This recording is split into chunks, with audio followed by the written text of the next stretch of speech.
Yo, last month open beta released, right? And we were graced by a lot of monetization changes, or well, introduction of monetization at all. And unless you've been living under a rock, excuse me, well, you might have noticed that almost all of the community was rather displeased with all the monetization stuff that was introduced. Reynard needed to change his underwear, and then he got to work, and now, a month later, full version of the Bazaar is released. It happened yesterday, and now we have completely reworked monetization structure. Well, there's a lot of changes, so I'm going to cover them to inform you all what has changed, and you can decide if it's worth to play the game. I feel like the current monetization structure is acceptable, but you'll have to decide that for yourself after I show you everything. So first of all, Battle Pass now is only 3 tiers. There's no paid Battle Pass. The only thing you can pay for in the Battle Pass is to, pay $10 to skip 10 or 15 tiers of, the prize pass. But I don't think that's necessary. And there are a few reasons for that. First of all, the packs are now at tier 15, right here, the Dully pack, and at tier 30. Here we go, the Vanessa pack. So essentially, you can get both of them being totally free-to-play gamer. Well, there's a caveat to that, because as you can see here, 34 days remaining of the season 1. Battle Pass was introduced yesterday, so the whole season is timed at 35 days. If we were to, calculate the number of XP that you can get during those 35 days would be, 300 for the dailies times 35, and that would be 10,500 XP. And if I understand it correctly, you will get 5 sets of weekly quests as well. And that would be 500 XP times 5, that's 2,500 XP. Totaling in 13k XP for the whole month if you, do all of them. Each level of the Battle Pass requires you to get 500 XP to get to the next tier. If you want to go up to 30th level, you need 15k XP, and you would be 2k short for doing all of your daily quests and all that. Oh no, how would I get this second pack being free-to-play gamer? Well, you would, because expansions join the item pool for all players at season end. You could not even play at all, and you would get those packs regardless.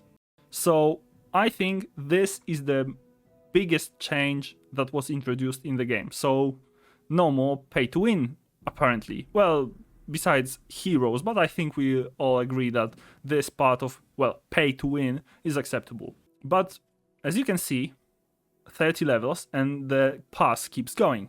So at 45th level, you will be getting this gold rug, ceremonial, nothing too crazy, but at level 60, there's a pig skin hidden. And this one is, oh boy, look at this boy. If you want to get to this tier 60, you can either dish out some real life money and skip tiers to get to this level, or you could simply buy the subscription, which stayed at $10 for a whole season. As you have probably noticed, for all the other levels, you can get either a ticket or a chest, and they are alternating, so, there's a lot of tickets, a lot of chests. I'm not going to count them. I think that's the most important in regards to tickets is the free daily ticket is back. I already used mine, so yeah, there's no free ticket here. Well, you will be able to play one ranked game for free every day, which I think is a huge win. In terms of subscription, it works exactly the same as it did the month before, though in this case we are getting a card back instead of a card back and a board, but they sort of, Reynard said that this will probably be the situation we are going to find ourselves in moving forward. But I must admit, the card back is really nice. The sort of sad part is we didn't get much history, Atlas, achievements, leaderboard, none of that stuff is in the game yet, but there's one thing that was added that was not in the game before, and that's the Bazaar, which isn't exactly what we wanted. There's still no player-to-player trading, but we've got actually a cosmetic shop, which I'm going to show you. Yeah, after a short loading, you will be transferred into this screen. And yeah, as you can see, I already bought the Dooley skin because I'm a Dooley main, sort of, and I really like this skin. And yesterday there was a Vanessa skin I'm going to show you on the screen. Yeah, as you can see, there are 10,000 editions for those skins, for the daily special. First of all, you can buy only one, so there's no scalping to be allowed. And at the same time, it's extremely expensive. Like, if we were to put monetary value here, that would be $50. Yeah, that's a limited edition, so you know what? You don't need to buy those skins. They are extremely expensive. If you are, short on gems, I think you definitely should save up for heroes and not for those diamond skins or whatever.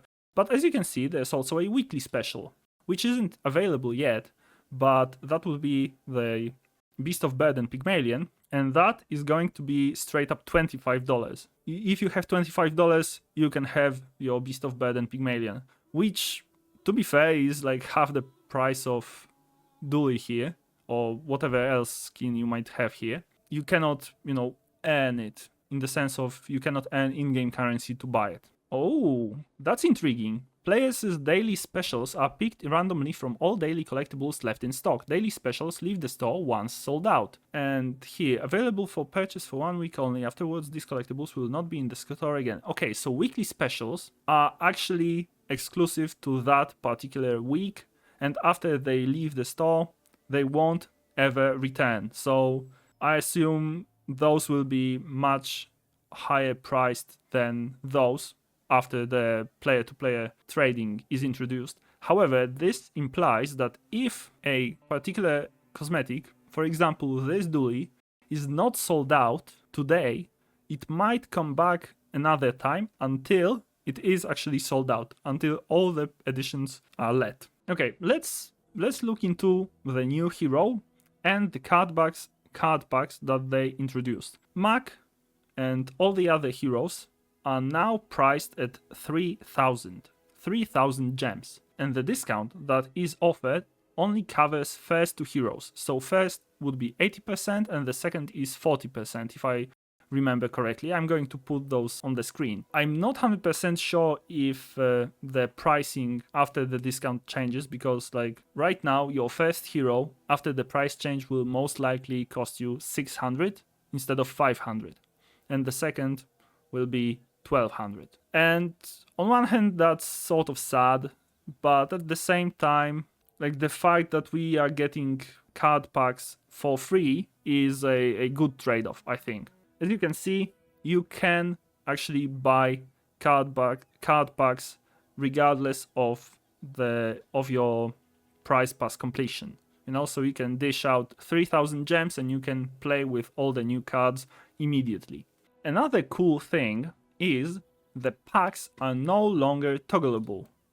As you can see here, I can only preview it, but I cannot toggle it off or on. Essentially, we are finally arriving at the main sort of attraction of the game, that the ever-expanding item pool, So after each month, card packs for that season are going to enter the common pool, and at that point, the game is as it should be. The changes are most drastic in terms of the prize pass, but if we combine all of them and we, treat them as a whole, I don't know, I am glad that this happened, and, Tempo has heard us as a community.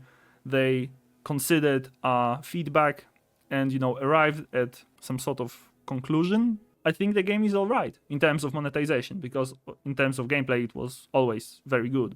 Tell me in the comments, how do you feel about the new monetization changes? How the new monetization feels, for you? Do you like it? I like it. I feel like paying for a subscription has its value now. I think it's going to be alright. Yeah, I guess that's it. Thanks for watching, and I hope to see you in the next one. Leave a like, leave a subscription if you want. That would be helpful. I'm almost at 100. Last time I looked, I was at 99 subscribers. So you could be the 100th. So it would be cool if you did subscribe actually. So yeah, thanks for watching again and bye!